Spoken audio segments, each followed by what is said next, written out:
Otep à tous, bien-aimés frères et sœurs. Trump n'est pas venu pour faire la paix, mais il est venu pour faire le business. Le grand businessman Donald Trump veut maintenant s'accaparer des terres rares, du reste en tout cas, des terres rares de l'Ukraine, d'une valeur de 500 milliards de dollars. Pourquoi je dis le reste? Parce que les terres rares de l'Ukraine se trouvent dans le Donbass. Vous comprenez? Et à la frontière avec le Donbass. Donc c'est la Russie qui va tout prendre.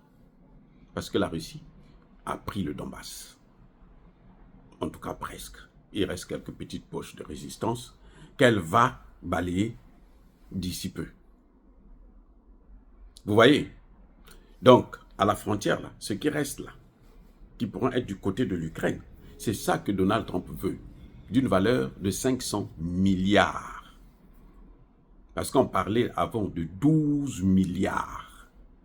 Toute l'Ukraine, matière première, c'était 12 milliards. Donc, il ne reste que 500 milliards. C'est ça ce que Trump est en train de dire, 500 milliards. Les 11 milliards 500 sont partis où? Ben, c'est ce que la Russie a déjà pris. Ce qui va appartenir à la Russie. C'est pour ça que Trump veut négocier avec la Russie pour qu'il puisse se partager ça, ce qu'il n'aura pas d'ailleurs. Parce que les Russes ne sont pas dans ce petit jeu d'intérêt, puisque les Russes ont plus que ça. Mais les Russes veulent punir l'Ukraine pour ce qu'ils ont fait aux russophones et à la Russie. Maintenant, qu'est-ce qui se passe?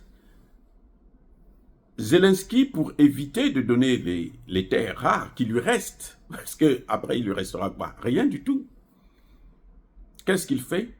Il décide de négocier directement lui-même avec Donald Trump, plutôt avec Poutine. Vous avez entendu, Zelensky, maintenant veut négocier directement avec Poutine. C'est pour éviter de donner le reste des terres rares qui vont rester, sinon l'Ukraine n'aura plus rien. Même pas pour la reconstruction. Ça veut dire que ce sera un pays qui restera enclavé dans la souffrance la plus totale. Parce que les Européens ne peuvent pas sortir près de 450 milliards, selon les évaluations de Donald Trump. Les Européens ne peuvent pas avoir ça, c'est trop pour eux. Ils sont trop pauvres, les amis. Donc maintenant, ils ont perdu le Sahel, ils sont en train de perdre la RDC, c'est fini, il n'y a plus rien. Où est-ce qu'ils vont aller? Parce qu'en perdant le Sahel, en perdant la RDC, ils sont en train de perdre, c'est tout le continent africain qui est en train de leur échapper maintenant. Ah oui, c'est tout le continent qui est en train d'échapper à ces gens-là. Et voilà que Zelensky veut négocier.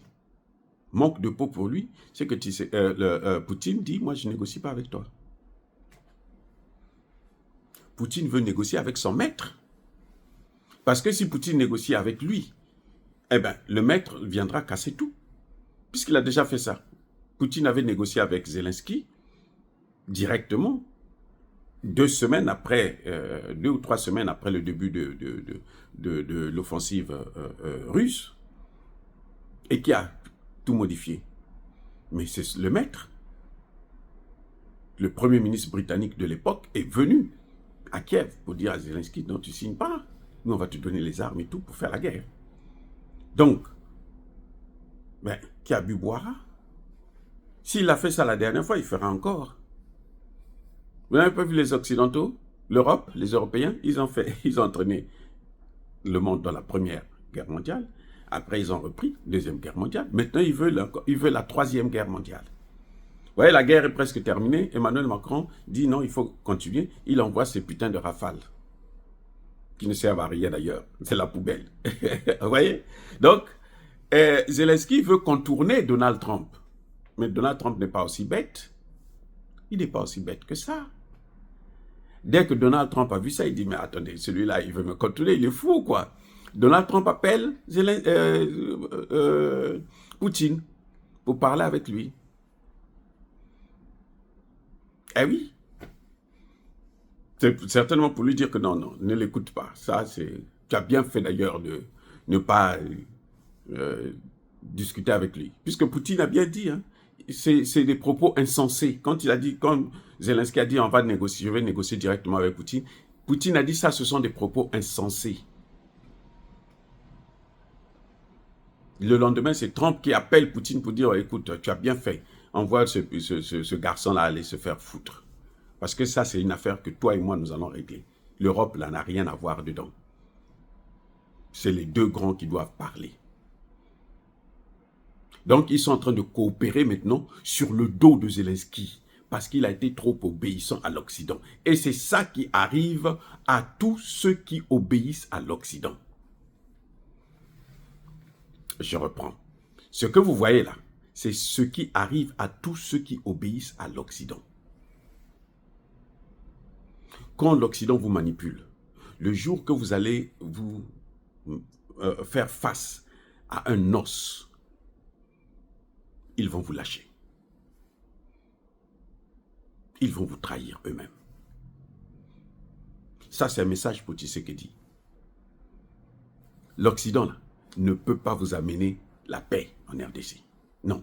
Les Français, Américains, Anglais et autres ne peuvent pas. Ce que vous voyez à l'Assemblée nationale, à l'Assemblée, au Parlement européen, c'est la comédie. Monsieur Tshisekedi, c'est la comédie. Ils ont toujours fait ça. Vous savez, même en Ukraine, il y a des gens qui soutiennent, au Parlement européen, il y a des gens qui soutiennent la Russie. Mais les grandes décisions, là, ne sont pas prises par ceux-là qui soutiennent. Non. Ceux-là, ils sont très, très, très minoritaires. C'est juste pour faire le cinéma. C'est comme ça qu'ils nous trompent sur la démocratie. Ils n'ont pas de démocratie eux-mêmes. Ils ne sont pas élus. Ils manipulent la population. Avec les médias et tout, voilà, que USAID ferme, ils sont en train de pleurer. C'est en Europe que ça fait plus de dégâts qu'aux États-Unis. Mais il y a un problème. Mes amis, il y a un problème. Donc, M. Tshisekedi, vous devrez comprendre la leçon. Arrêtez de courir après les Occidentaux pour que eux, ils puissent courir après vous parce que c'est vous qui avez les matières premières. Ah, je reprends. Arrêtez de courir après les Occidentaux pour que eux, ils puissent courir après vous parce que c'est vous qui avez les matières premières. Donc, voilà, Zelensky veut jouer, veut essayer d'éviter Donald Trump pour aller directement voir son frère. C'est maintenant qu'il se rend compte que non, Poutine, c'est son frère. Mais le frère se dit non. Moi, je ne veux pas. Tu m'as assez trahi. Maintenant, je ne veux pas. Depuis 2014, l'Ukraine ne cesse de trahir la Russie. L'Ukraine ne cesse d'exposer la Russie. On prend des sanctions, on veut détruire la Russie, ainsi de suite. Les Occidentaux ont pris le zèle. Et maintenant que tu vois que qu'ils voient que la Russie s'est reformée, a réformé son armée, c'est fini, il commence à pleurer. Il commence à pleurer. Et les Américains sont en train de lui montrer que non, c'est nous qui commandons. Donc les Américains sont en train de le contourner. Sur l'Ukraine, la négociation se fera entre Poutine et Donald Trump. Au pire des cas, on va inclure Xi Jinping. Au pire des cas. Mais sinon, c'est entre les deux seulement. Vous voyez, c'est ça le problème. Il n'y aura même pas les Français, Allemands et autres, il n'y en aura pas. Il n'y en aura pas. Ce sont des grands qui vont se voir, s'asseoir et parler de ça. Les amis, soyez bénis, abondamment bénis par le Dieu des Kémites et par nos ancêtres angélisés, mais que tous ceux qui persécutent le continent africain le pillent et le déstabilisent, qu'ils soient noirs, blancs, chinois, arabes, juifs, indiens, qui qu'ils soient punis, maudits, foudroyés, neutralisés, écrasés, effacés par le Dieu des Kémites et par nos ancêtres angélisés. Vive l'Afrique éternelle, j'ai dit et j'assume.